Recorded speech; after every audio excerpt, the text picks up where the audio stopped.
Rosalie, may detalyadong bilang ba ng mga inaasahang maghahain ng panukalang batas ngayong araw? Ella, walang tiyak na bilang sa kung ilan yung kabuang panukalang batas na maaaring ihain ngayong araw, unang araw ng mga bagong luklok na kongresista para sa 20th Congress. Ayon sa ulat, may madaling araw pa lang kanina, may mga nakapila na para ihain yung mga panukalang batas ng mga kongresista. Gayunman, alas 12 ng tanghali, impunto tatanggapin ng Bills and Index Service Office ng House of Representatives ang mga ihahaing panukalang batas, sakto sa pag-uumpisa ng 3 taong termino ng mga mambabatas sa 20th Congress.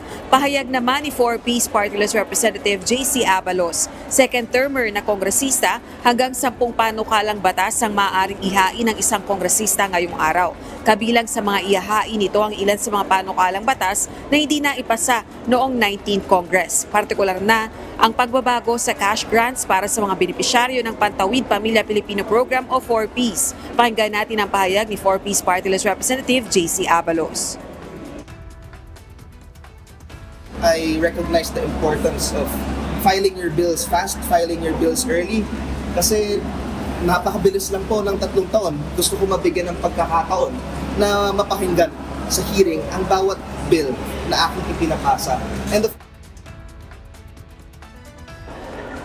Alas 12 ng tanghali hanggang alas 5 ng hapon ang oras ng physical filing ng House Bills at Resolutions ngayong araw. Pero simula bukas, July 1 onwards, alas 8 ng umaga hanggang alas 7 ng gabi ang filing. Balik sa iyo, Ella. Maraming salamat, Rosalie Coz.